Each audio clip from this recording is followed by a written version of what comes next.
আসসালামু আলাইকুম ওয়া রাহমাতুল্লাহি ওয়া বারাকাতুহু।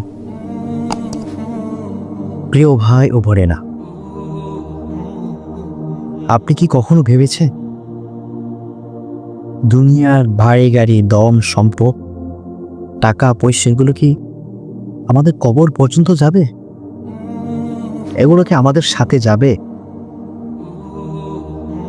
আজ এমন একটি সূরা নিয়ে কথা বলবো, যে সূরা আমাদেরকে দুনিয়ার মোহ এবং কি ধন সম্পদ থেকে ফিরিয়ে এনে আল্লাহর পথে ফিরিয়ে আনবে। আমরা আজকে সেই সূরা সম্পর্কে আলোচনা করবো ইনশাআল্লাহ।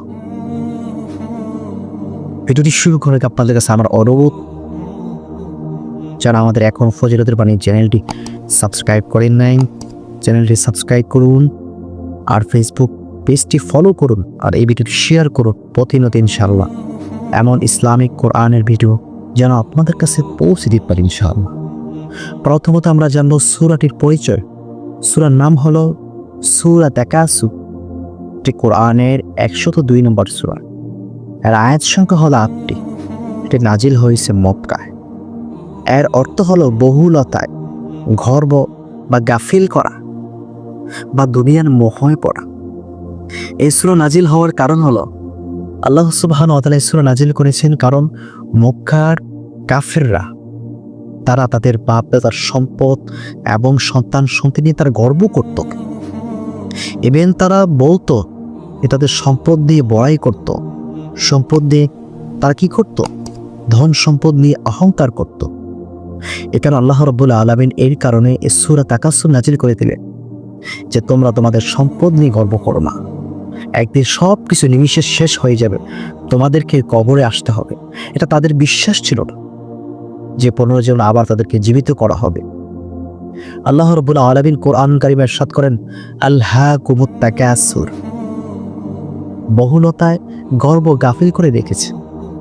হাত্তা যুরতুমুল মাকাবির, যেদিন তোমরা কবর পর্যন্ত, যতক্ষণ তোমরা কবর পর্যন্ত পৌঁছাবে ততক্ষণ মানুষ বুঝবে।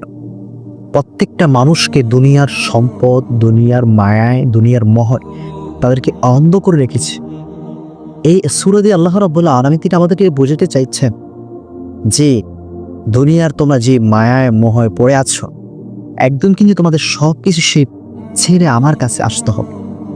আমার কাছে আসতে হবে। দুনিয়ার সম্পদ, প্রত্যেকটা সম্পদের হিসাব আমি আল্লাহ রাব্বুল আলামিন তোমাদের কাছ থেকে নিব এবং তোমাদেরকে পাই টু পাই হিসাব নেব।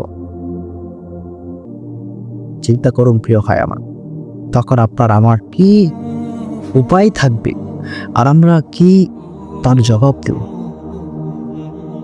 সুম্মা লা তুসআলুনা ইয়াওমা ইযিন আনিন নাঈম, তোমরা যে ধন সম্পদগুলো ভোগ করতেছ তার প্রত্যেকটা পাই টু পাই আমি হিসাব দিব। এর থেকে আমরা বুঝতে পারলাম আল্লাহ রাব্বুল আলামিন তিনি আমাদেরকে সূরা তাকাসুর দিয়ে সতর্ক করলেন, দুনিয়ার সম্পদ চিরস্থায়ী নয়, দুনিয়ার মায়া চিরস্থায়ী নয়।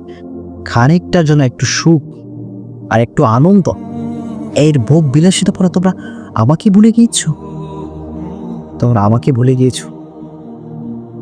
মনে রাখবে, শীঘ্রই তোমরা তোমাদের জ্ঞান দ্বারা তোমরা জানতে পারবে এবং আমি তোমাদেরকে জাহান্নাম দেখাবো যারা এই সম্পদ ব্যবহার করেছ। প্রত্যেকটা সম্পদের পাই টু পাই হিসাব আমি আল্লাহ সুবহানাহু ওয়া তাআলা তোমার কাছ থেকে নেব, প্রত্যেকটার হিসাব। প্রিয় ভাই আমার, তাই আসুন এই সূরা থেকে আমরা কি জানতে পারলাম? দুনিয়ার মোহ থেকে বেঁচে থাকা, আল্লাহর কাছে কি ফিরে যাওয়া।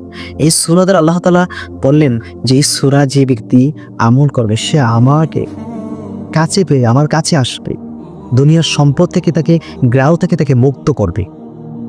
আল্লাহ রাসূল সাল্লাল্লাহু আলাইহি ওয়াসাল্লাম তিনি হাদিস শরীফে ইরশাদ করেন, যে ব্যক্তি সূরা তাকাসুর তেলাওয়াত করবে সেই ব্যক্তি 2 রাকাত নফল নামাজের সওয়াব তার আমলনামায় লেখা হবে। সুবহানাল্লাহ। এর থেকে আমরা বুঝতে পারলাম দুনিয়ার মোহ থেকে ফিরতে হলে আমাদের সূরা তাকাসুর কি তেলাওয়াত করতে হবে। তারপর আল্লাহ রাব্বুল আলামিন বলেছে, তোমরা সম্পদ এবং সন্তান সত্যি তোমরা গর্ব করো না, তোমাদের গাফিল করে রেখেছে, তা থেকে তোমরা মুক্ত পেতে চাইলে তোমরা সূরা তাকাসুর তেলাওয়াত করো। অতএব প্রিয় ভাই আমার, আমরা আপনাদের কাছে আমার অনুরোধ, আমরা এই সূরা তাকাসুর ইনশাআল্লাহ এমনভাবে আমল করব যা আমলের মাধ্যমে আল্লাহ সুবহানাহু ওয়া তাআলা আমাদেরকে এই কঠিন জবাবদিহিতা থেকে আমাদেরকে রক্ষা করে এবং প্রত্যেকটার হিসাব যেন আল্লাহ তাআলা আমাদেরকে সহজ করে দেয়।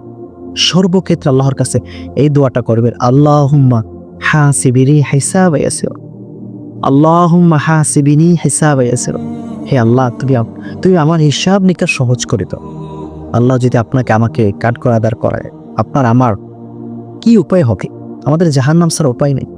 আমরা কি আল্লাহ তাআলার সাথে হিসাব দিতে পারবো কি আদব? কখনো পারবো না।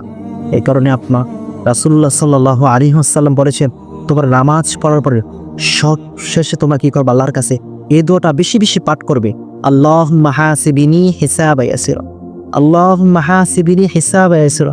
হে আল্লাহ, তুমি আমার হিসাব নিকাশ সহজ করে দাও। হে আল্লাহ, তুমি আমার হিসাব নিকাশ সহজ করে দাও। অতএব আমরা আল্লাহর কাছে পানা চাইতে হবে, সূরা তাকাসুর নামাজ পড়তে হবে। অতএব আল্লাহ তাআলা যদি আমাদেরকে তার রহমত আমাদের উপর না থাকে, তাহলে আমাদের কঠিন অবস্থা হয়ে যাবে। আল্লাহ তাআলার রহমত না থাকলে বান্দার কোনো উপায় নেই। আল্লাহ তাআলার রহমত থেকে বঞ্চিত হলে আমাদের জাহান্নাম ছাড়া উপায় নেই। প্রিয় ভাই আমার, অতএব আমরা আল্লাহ তাআলার রহমত থেকে বঞ্চিত হওয়ার চেষ্টা করব না। 5 ওয়াক্ত নামাজ পড়ব, সূরা কালামগুলো আমরা কি আয়ত্ত করব ইনশাআল্লাহ।